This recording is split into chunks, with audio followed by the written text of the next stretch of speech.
मैंने आज तक मनोज भैया किसी से ये बात शेयर नहीं किया है, आपसे मैं पहली बार शेयर कर रही हूँ इन फ्रंट ऑफ कैमरा। ये मेरी उम्र 20 साल भी नहीं हुई थी कि मैं बेवा हुई, विधवा हुई।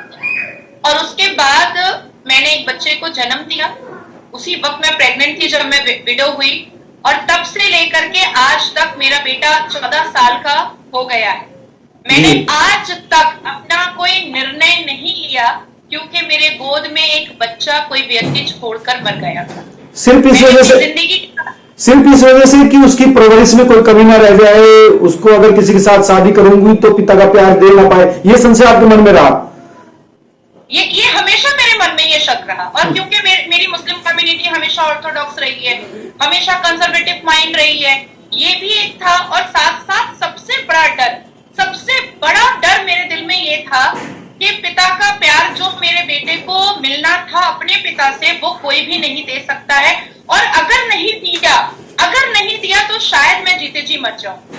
और यही डर मुझे इस निर्णय पर कभी नहीं उतरने दिया कि मैं दूसरी शादी करूं। और 19 साल की उम्र से 33 साल 32 साल की उम्र तक मैंने ऐसे ही बिता दिया। और आज मेरा बेटा माशाल्लाह क्लास 9 में पढ़ता है और मेरे से भी लंबा हो गया है। अब तो वो मेरा बड़ा भाई दिखने लगा है।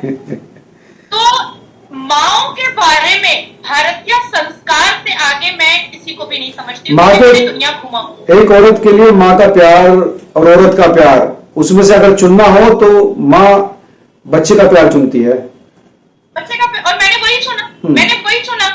जब मुझे कहा जाता है, मैं मेन स्ट्रीम मीडिया में हमेशा सुनती हूँ कि मैं बहुत फैशनेबल मुसलमान हूँ, मैं बहुत आवारा मुसलमान हूँ, मैं बहुत बागी मुसलमान हूँ। मैं हमेशा मौलवी मुल्लाओं से ये बातें मेन स्ट्रीम मीडिया पे सुनती हूँ, लेकिन मैं कभी इसको अपने बदन पे नहीं लगाती, क्योंकि मैं एक परफेक्ट माँ हूँ, ये मुझे पता है। और मुझे गर्व है इस बात पर कि मैं एक परफेक्ट माँ हूँ। और माँ और बेटे के मोहब्बत के बीच में, माँ और बेटे के रिलेशन के बीच में मैंने किसी को भी नहीं आने दिया, मैंने अपने बच्चे के आंख में आंसू नहीं आने दिया कि आज मेरी माँ अपने परिवार में बिजी है और मेरे लिए उसके पास वक्त नहीं है। ये दुख और ये तकलीफ मैंने अपने बच्चे के दिल में और आंखों पे नहीं आने दिया। तो जब इतनी डिग्रियां और इतने रिनाउंड फेस, इतने रिकॉग्नाइज्ड फेस, इतनी मॉडर्न और फैशनेबल होने के बाद हम जैसी लड़कियां, हम जैसी महिलाएं अपनी जिंदगी में बच्चा पैदा होने के बाद एक प्रॉपर माँ बन जाते हैं, तो जब हमारे अंदर इतनी ममता होती है, तो मुझे अंजू को देख करके तो नहीं लगा कि वो फॉरेन से पढ़ करके आई है, या वो रिटर्न लंदन या अमेरिका है या ऑक्सफोर्ड की है, जो चलो भाई वेस्टर्न कल्चर है इसलिए ममता उतनी जबरदस्त नहीं है।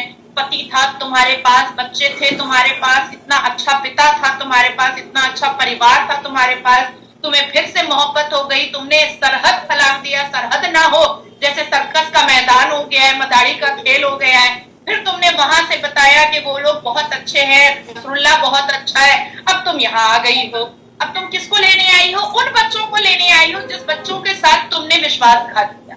उन बच्चों को लेने के लिए विक्टिम कार्ड खेल रही हो जिस बच्चे को तुमने सरहद पार करने से पहले एक बार सोचा भी नहीं कि मेरे बच्चे तड़पेंगे।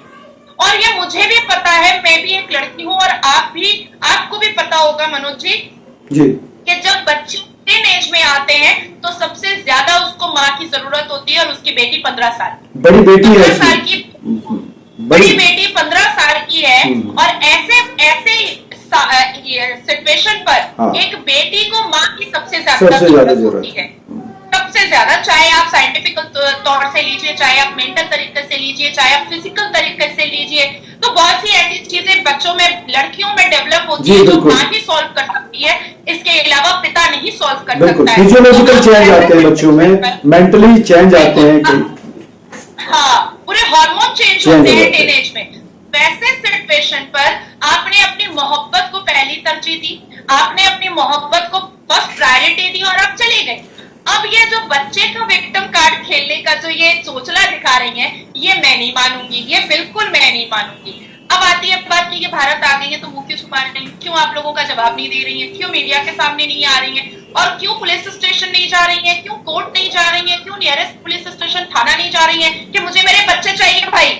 इसलिए नहीं जा रही हैं क्योंकि IPC section 494 chapter 20 of IPC ये बताता है कि ऑफेंस रिलेटेड टू मैरिज उन्होंने सबसे पहला पाप तो ये किया है कि उन्होंने अपने पति को विश्वासघात भी किया है और संवैधानिक तरीके से उन्होंने क्राइम भी किया है, जिसके द्वारा वो 7 साल के लिए जेल के अंदर जा सकती है। इसके अलावा आईपीसी सेक्शन 3, उन्होंने 2 देशों को ये प्यार मोहब्बत और शादी के जाल में फंसाया है, तो उसमें भी वो भारत के संविधान के हिसाब से IPC Indian penal code section 3 के हिसाब से वो 3 साल के लिए यहाँ पर भी जेल जा सकती है। अब मैं तीसरी बात आपको बताती हूँ कि पासपोर्ट एक्ट 1967 के हिसाब से जो उन्होंने अपने वीजा में सिंगल लिखा था, याद होगा आपको 5 महीना पहले बार-बार वीजा दिखा रहा था कि सिंगल, आपने 2 बच्चे छुपाए, आपने पासपोर्ट पूरे डिपार्टमेंट को आपने बेवकूफ बनाया, उस पर भी आपको 4 साल की सजा हो सकती है कि आप शादीशुदा विवाहित होते हुए 2 बच्चों की मां होते हुए आपने सिंगल लिखा उस पर। भारत सरकार से झूठ बोला, भारत सरकार की आंखों में उंगली दिया आपने। हाँ, तो ये जो धूल मारा है तो बहुत सारे हो रहे हैं। अब इसके बाद फिर चीटिंग के सेक्शंस आ रहे हैं उसके ऊपर, इसके बाद फिर देश की सुरक्षा का यहाँ पर बहुत बड़ा संगीन मामला उसके ऊपर आ रहा है। उसके बाद फिर उसके ऊपर ये भी चीजें आ रही हैं कि आपने वीडियोग्राफी साइबर क्राइम को आपने इन्वॉल्व किया है, आपने साइबर क्राइम किया है, आपने पाकिस्तान की तारीफ की है और आपने भारत को नीचा दिखाया है, ये भी उनके ऊपर आ रहा है। उसके बाद वो बार बार कह रही हैं कि उनके पीठ पीछे, अंजू के पीठ पीछे उनके पति ने ये बहुत सारी झूठी बात अंजू के बारे में बताई है जिसको वो क्लियर करना चाहती है, तो कर ले प्रेस कॉन्फ्रेंस, करेक्ट क्लियर।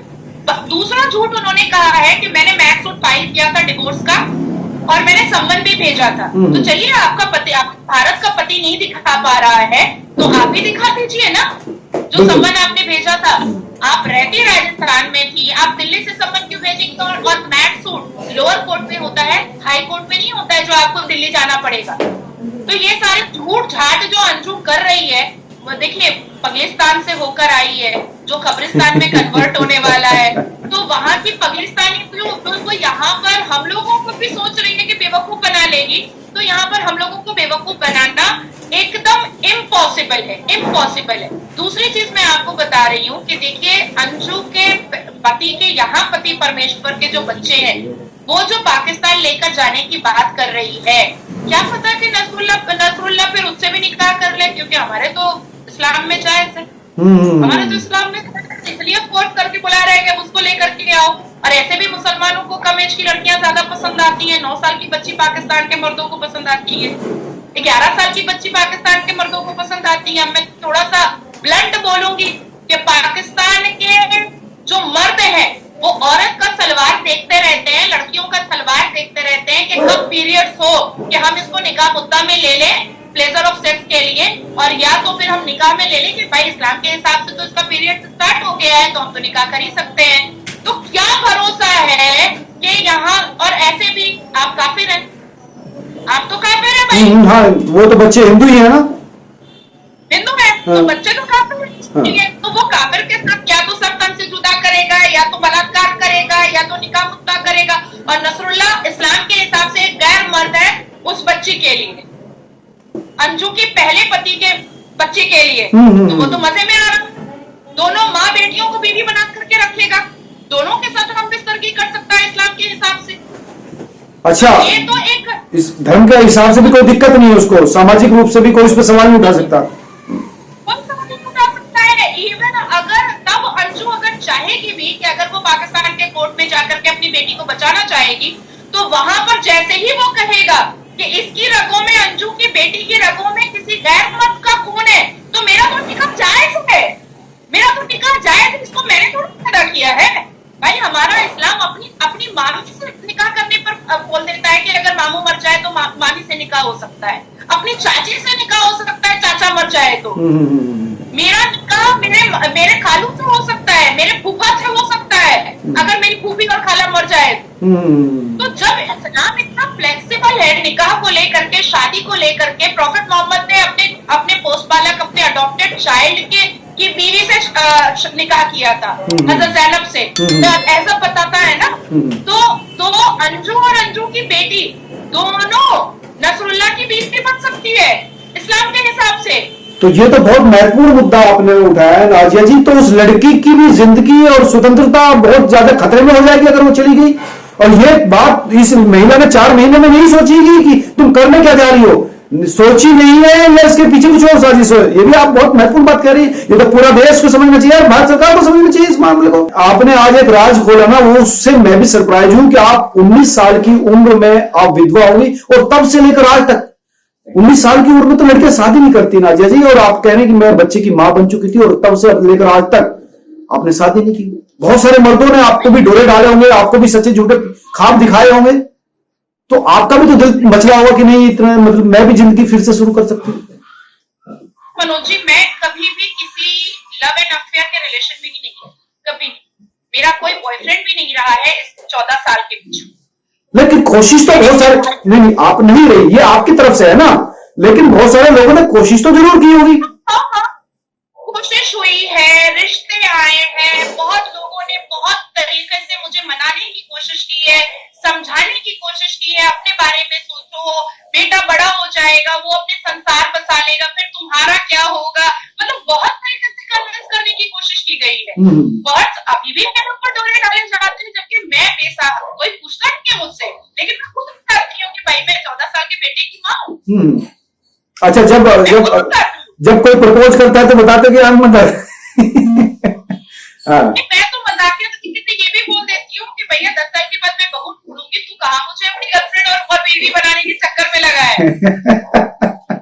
नहीं, ये सवाल इसलिए वाजिब है, इसलिए रिलेवेंट है नाजिया जी, क्योंकि वो औरत जिसके पास बड़े जवान बच्चे, आपके बच्चों से बड़े बच्चे हैं और आपसे भी उम्र में बड़ी है, अगर देखे जाए डेट ऑफ बर्थ के हिसाब से, तो उसको मोहब्बत हो गई एक पाकिस्तानी से, एक उस व्यक्ति से जिसको उसने मिला नहीं, जिसको उसने देखा नहीं, फेसबुक से प्यार हुआ, और प्यार इतना हुआ कि सड़क पार कर दी और अब उसके प्यार में फिर से भारत आई और अपने बच्चों को ले जाना चाहती। ये इसलिए रिलेवेंट है कि एक आपका उदाहरण है, एक उसका उदाहरण है।